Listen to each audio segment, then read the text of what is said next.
Welcome back, Maximum Octane. I am super excited, like always, for my guest today.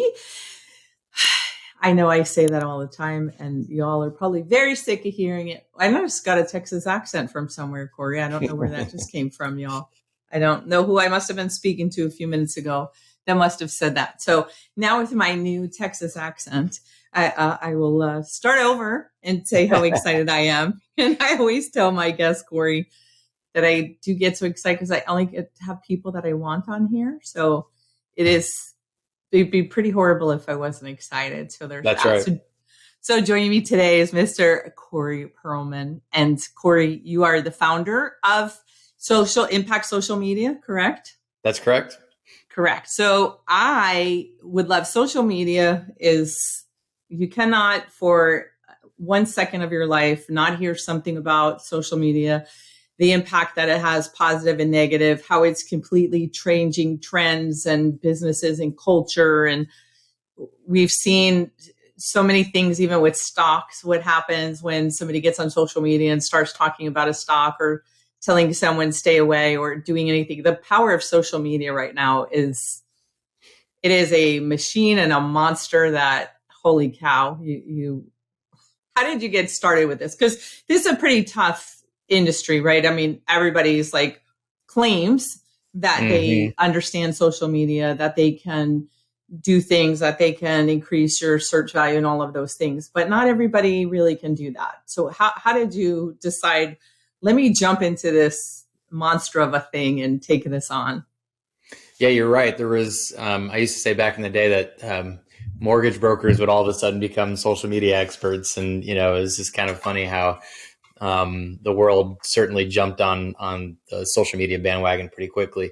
I've been doing it for a long time. It's kind of like dog years. So I've been doing it for like 12 years. So that's like 100 years. And so you were in it before it was cool, you started. Yeah, exactly. Yes. Okay. Before, right. Or Facebook wasn't cool for that matter. But yeah, so I started my journey with General Motors, and I was teaching technology workshops to car dealers.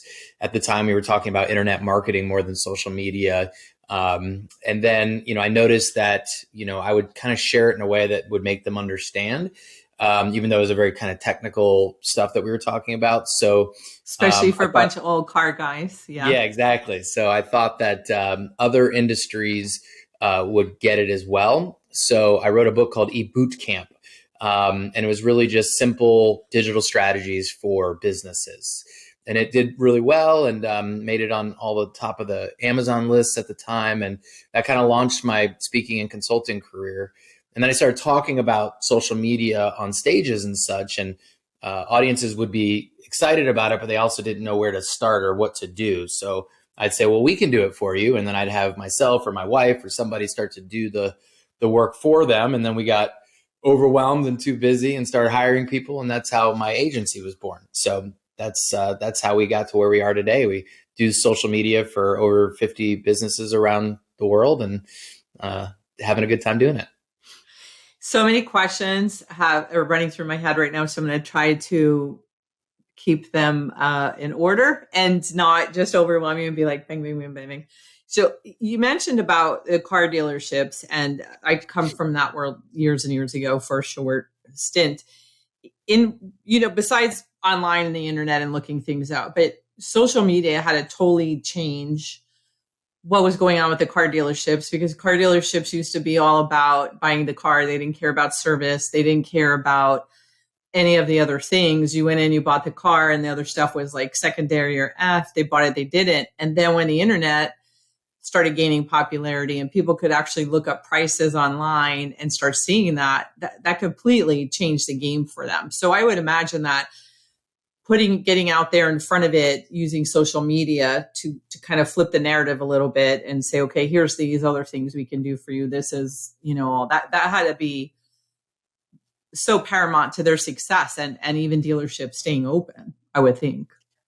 Yeah. Just as it started out with websites and making sure that, and even to this day, it's the only land that you still own on the world of social. So websites back in the day were important and websites today are important.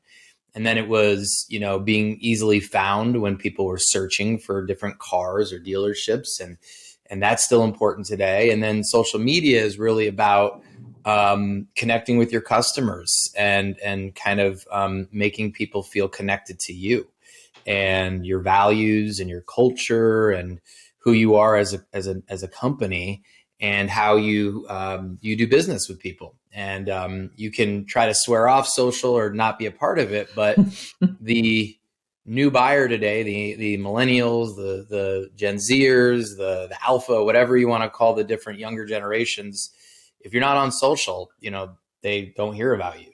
So it's really important to have a strong presence there, and it's real important to be as authentic and as real as you possibly can. As the more you are, the more they engage with you, which is really cool.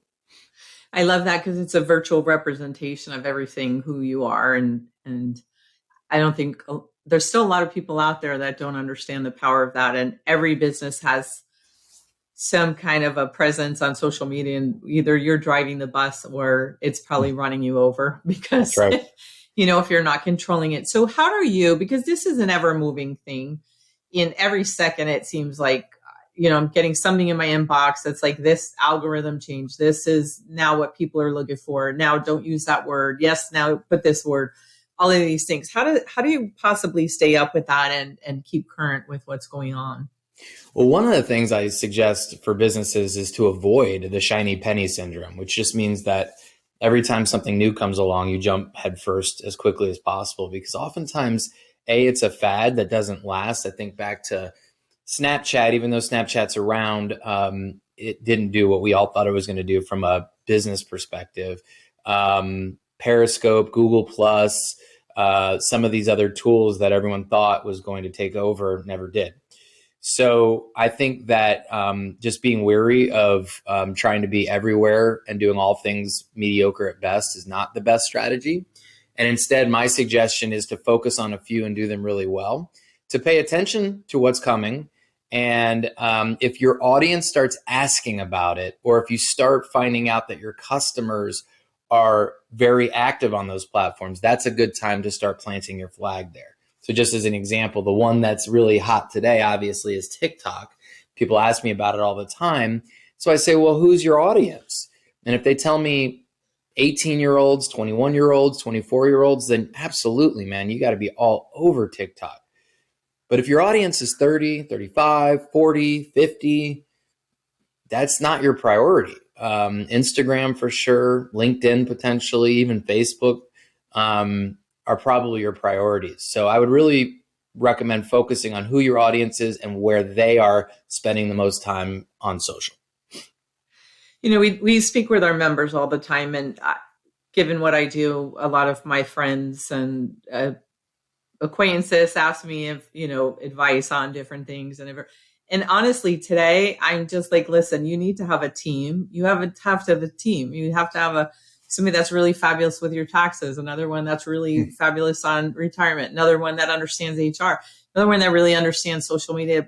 The days of an entrepreneur, a small business owner, being able to wear 50 hats and keep up with everything that are going on is just, it's gone. It just, even the one piece of it, of following the trends of what is popular with different age groups. Forget about if you don't even put in their algorithms or keywords or anything else. It's like, nobody can do that. So they need to partner up with somebody that can help them and truly be there. So one of the things that we see sometimes, and I see it a lot in my personal life with friends when they bring me stuff, is, I'm just going to say plants because that won't offend anybody, I don't think, as far as I'm not betraying any secrets. So they sign up with a company for social media and they sell plants. Well, then I go online and they're like, can you look on it? And then I see the same social media postings for 10 different plant companies in a 10-mile radius.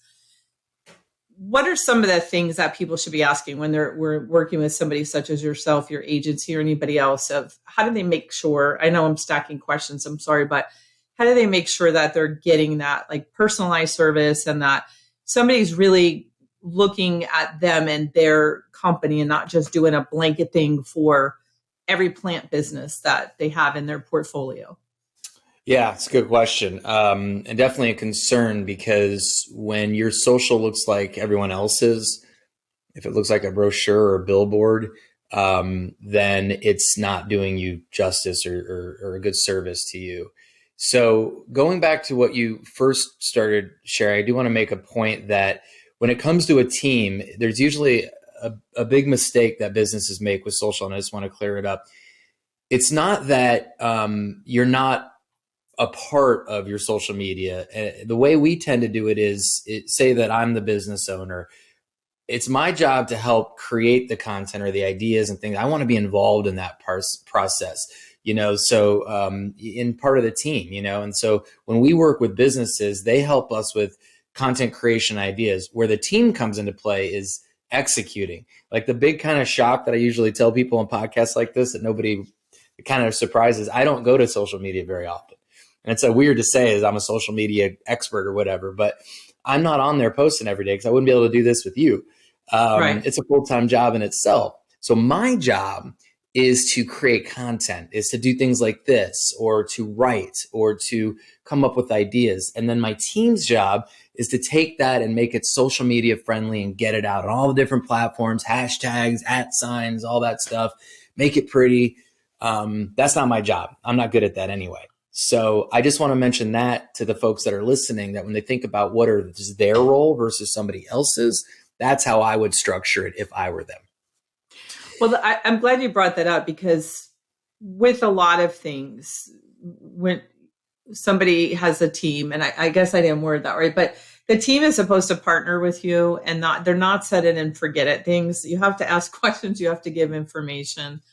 There has to be dialogue. And what I see with a lot of business owners is once they do release the reins and hand it over, they don't look at it again. And there isn't anything, then there's no personal touch in there. There isn't anything that says them. It's then again, that's where you get that cookie cutter, looks like a brochure, whatever. You have to partner with your team with anything that you're doing. So thank you for mentioning that for sure.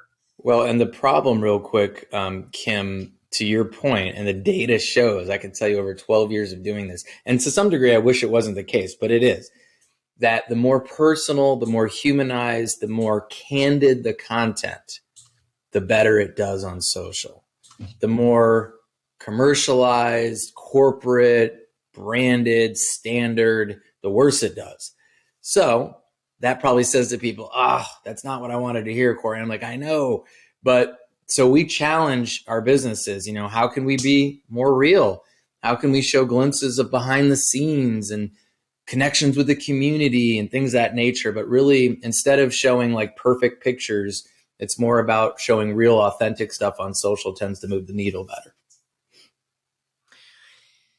I see that that's been happening for a while, right? And it used to be very slick backgrounds when there were recordings and people were doing vlogs or different things. It was a perfect setup, a perfect everything. And I have definitely seen the trend go the other way, because people are picking up microphones and cameras or running their phone live in an instant, and dogs are barking, people are running around, their kids are screaming, and it's real life, because that's what happens. You and I, before this started speaking about, you might have a contractor coming and I'm waiting for the same type. And I'm like, you know what? If they come, I'm answering the door, because I've been waiting for 6 months for them since the hurricane to do it. So I'm going to be like, hold on, podcasting, Corey, I'm answering the door. Where years ago that was like, oh my gosh, you couldn't do that. But what do you think people's fascination is though with that and getting so real? Some stuff is so real. I don't want it. I don't need to know everything, but what is the fascination with that?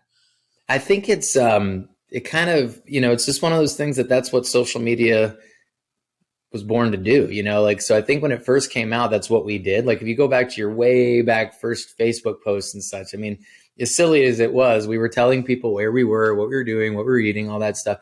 And it became stupid. And I get that. Like the pendulum swung way to the wrong side, no value. But then it swung all the way to the other side. Businesses got involved.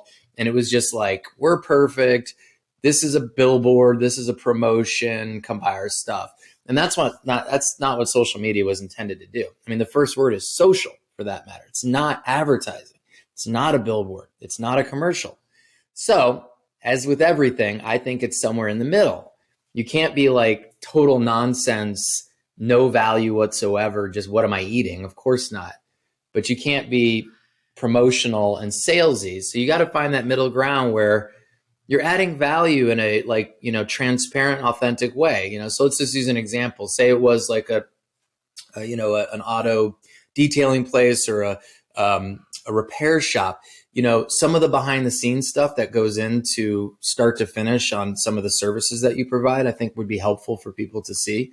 I think some of your community involvement, I think answering some common questions to help us take care of our automobiles between services. Those are all things that are real, they're authentic, and they add value. It's not what you're eating. Instead, it's offering me some value on your social. That makes sense. I'm laughing and not at you, but I'm thinking if I don't ever see a picture of a turkey on Thanksgiving again, I will be okay. I think I don't know how many years ago I had to start being on Facebook because of work and all, but I've probably seen 2,000 pictures of turkeys, and I'm okay without ever seeing your turkey dinner again, people. I'm okay with that. Right. We've seen one turkey. We've seen them all. That doesn't have to be. So transparency and being real is one thing. And how do businesses find a balance? Because I'll give you an example of a picture I saw the other day, and I cringed because yay, you're putting stuff on social media. Yay, you're being in the moment. You're being transparent. But it was a picture of somebody getting in a white BMW. They had one foot in and the other foot was in a puddle of oil next to the car. So my mind immediately looked at that photo and said, you're going to pick up that other foot. It's going to go into that white BMW and there's oil all over it. So one would think that'd be common sense of when you're posting on social media and you want to be real, you want to be honest, but is there such a thing as too real? Do I want people looking at, I have one foot in oil getting into, could be your car? I think it just depends maybe a little bit on what the point of the post was. To show a great service they had and that they work on BMWs and take care of their BMWs like a dealer would. Yeah, I mean, I don't know. I think that, to answer your question, yes, of course you can overdo it, and kind of over the top. But I think it's important to brainstorm ideas with your team, to be open to trying some stuff and be open to fail. Some of my posts that I thought were going to kill it out there got crickets. And then there was a post that I did many years ago for the Super Bowls, during the Super Bowl, which I thought nobody was on social. And I said that I would send out a copy of my book to the person who guessed the score the closest. Totally random. And I got more engagement on that post than I have in my entire career. Really? Yeah. And it was just one of those things you just hit with the right time, with the right message. But the other thing is you want to talk in terms of what they care about. And that particular day, all they cared about was the Super Bowl. If I had come with anything else, it would have been completely ignored. Love it. Love it. So one of the things, as you know, that I asked, because I asked you about it in the questionnaires, for anybody to get to the level of business and achievement, such as yourself, there has to be some unproductive habits along the way that you made a switch and you turned it into something. And I was pretty surprised about, given what you do, what your unproductive habit that you recommend people not do. You want to share that? I do. Can you give me a hint on what it was? Was liking posts to commenting on posts. Oh, yes. Thank you. So I was like, wait, is the social media guru right saying don't? So could you expand a little on that? I tried to give you one that I thought would add a little value to your group as well. It does. I could give you lots of bad habits I have that just would be more embarrassing than anything else. The reason I mentioned that is we got into a habit, at least I did, and I think a lot of other people have, just clicking that like button over and over again. And the algorithms actually take comments typically more seriously or put more weight on comments than they do likes. So if you're looking to show love to your clients or people that you're following on social, a comment goes a longer way than a like. And so that was my point of that is, so now instead of habitually just hitting that like button as almost as if I'm sleeping and just hitting that like, I'll go to LinkedIn or I'll go to Instagram and I will try to engage in conversation there with other people. And that tends to put me more out there with people and it serves them as well. So that's what I meant by that habit.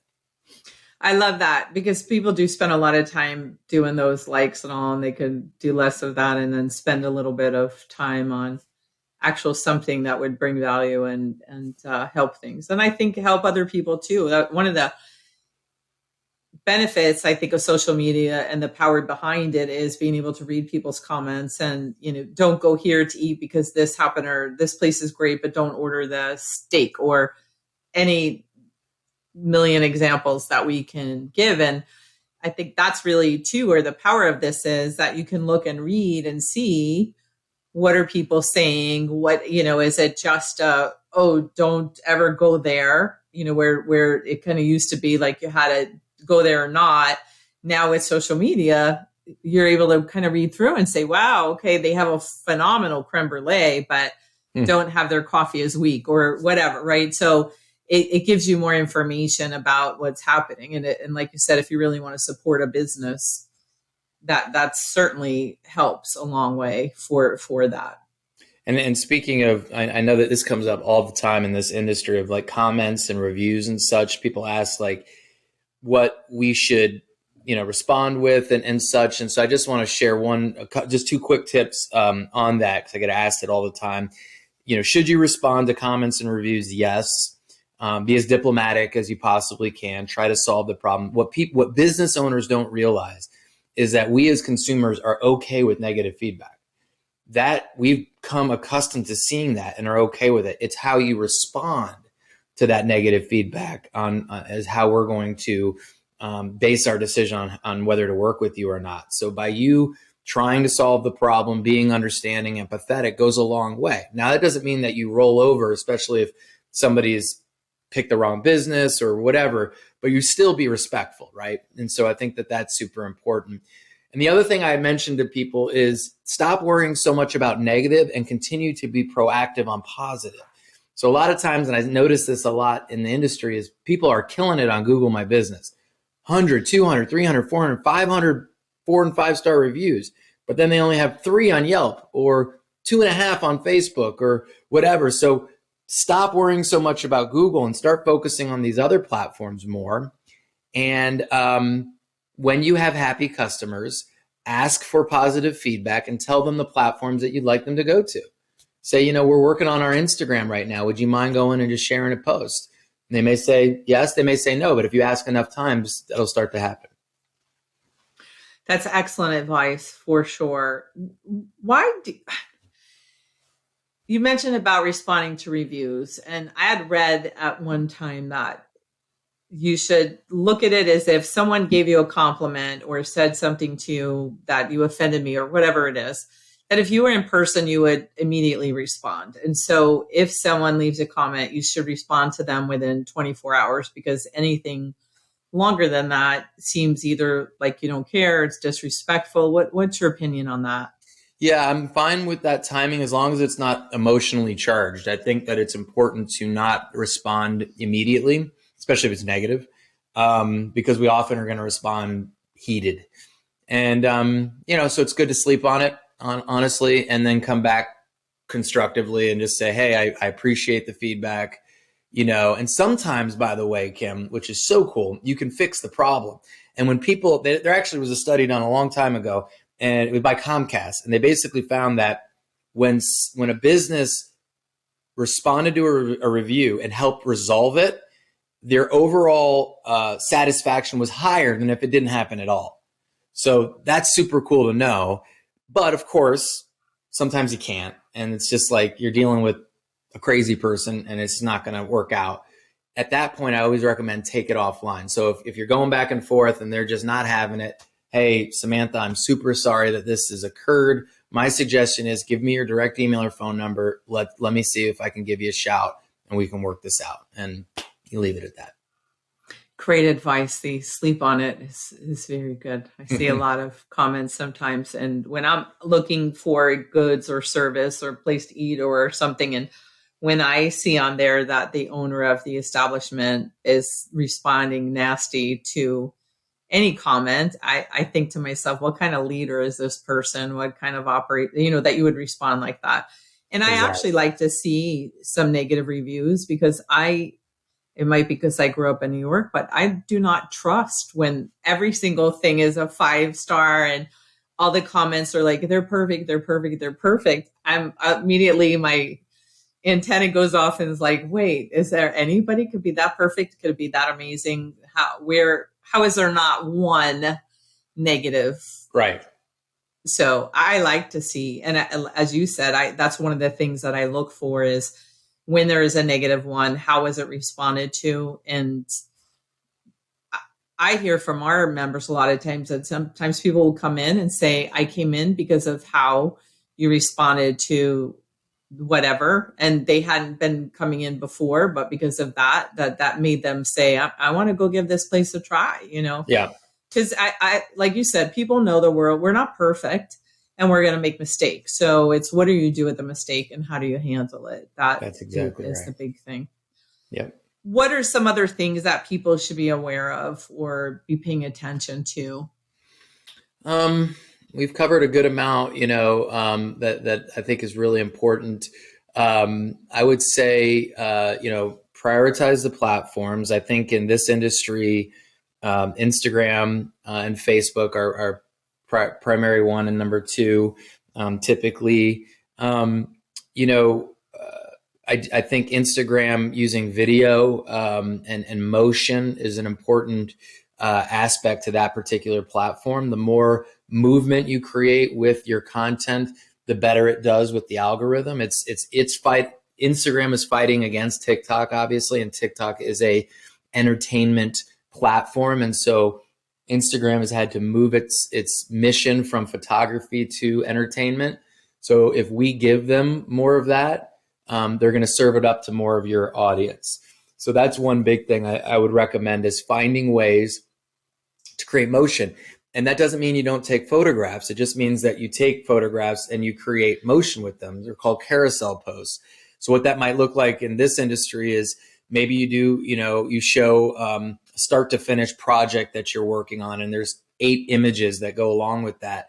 I can go through those images one by one, and it kind of creates a story or an experience. And so there's no video, but it still creates movement and gives me an opportunity to interact with your post. And that's one way to create movement. So I think that's a big tip, creating motion on Instagram and Facebook.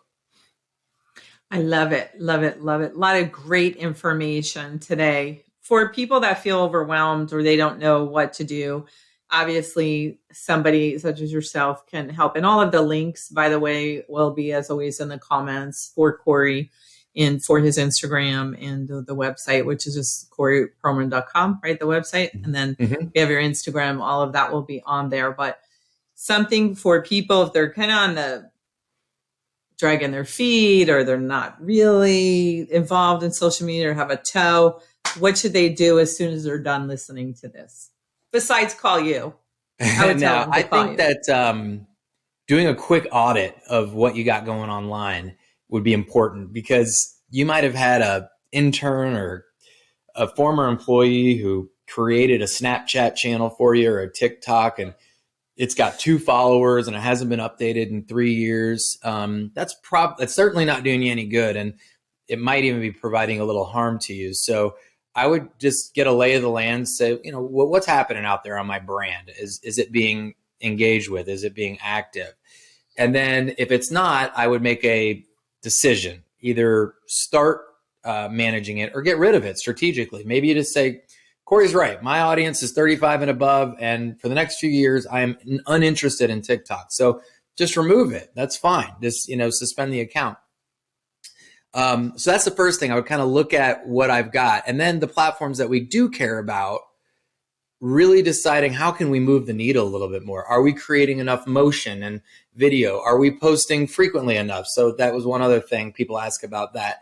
A couple times a week, I would say, would be the typical cadence, 2, 3, 5 times a week if you're really active on there, but at least a couple times a week. And then another thing that I always see, Kim, real quick, is typically the posts are the same thing over and over and over again. So what we like to do is to create categories of content. So you might have one that's, sorry? I said like the turkey pictures. Yeah. I just need turkeys, right? It's all you see, or you just see promotional or whatever. So one might be testimonials. One might be, community events. One might be behind the scenes. So now you've got all these different chapters of your story instead of just one chapter for the whole story. And I think that's really important too. So I'd make sure if you're on your different social platforms that you're creating a whole story and not just one chapter. So there's a little bit for everybody. Somebody who likes reality TV can go the behind the scenes thing. Somebody that just is visual can watch the carousels or those things. I love it. I love it. I love it. People got to get in this social media. It's shocking to me, Corey, how many people really are like, I'm not getting on that. I'm not doing it. It's nonsense. The government's going to steal all my information. They'll be able to break in my house. This is the world is digital and so many people are behind. It's shocking to me when I go to look somebody up or something up and I see that they don't have any online presence or they have an antiquated one-page website that the boxes aren't lined up anymore because it doesn't match with. And my immediate thought as a consumer is they are very old school, very old, they're what kind of service could they provide to me today when they're this far behind? So, and I think there's a difference between having old fashioned values and staying true to your roots, but showing that in social media that, listen, we still give you the same service we did before, but you have to kind of move forward and not just ignore that all this is happening for sure. So I really appreciate your time today, and hopefully you'll come back and talk about some more of these things because it's so important. And this is the way of the world.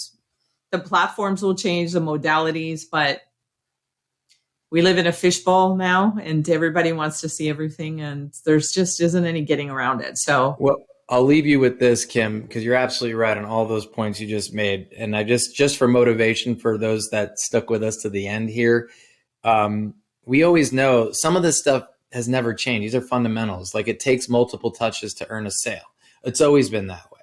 And so social media are those touches, right? So maybe it used to be 7, maybe now it's 12, 15, who knows? But you stay top of mind if I follow you and you share good stuff. And so I might have connected with you for whatever reason in December, but I may have not needed you till July. By you having an active social media presence, you stayed top of mind with me until I was ready to buy. And the other big benefit for those of you still a little bit on the fence with social is your next crop of employees are going to check out your social to decide whether or not they want to work for you. So your company culture can also help in recruitment of good, talented employees. So that's another reason to be super active on social. I forgot all about that piece of it. Thank you for mentioning it. So that's definitely, when you come back in return, can we focus on using it as a recruitment tool? Because that is on everyone's mind, every company, industry, anyone I speak to. So thank you so much for sharing your time and your knowledge with us. And everybody else, stay safe, make good choices, and stay inspired. And I will be back next week. Bye-bye, everybody. Bye. Thanks, everybody.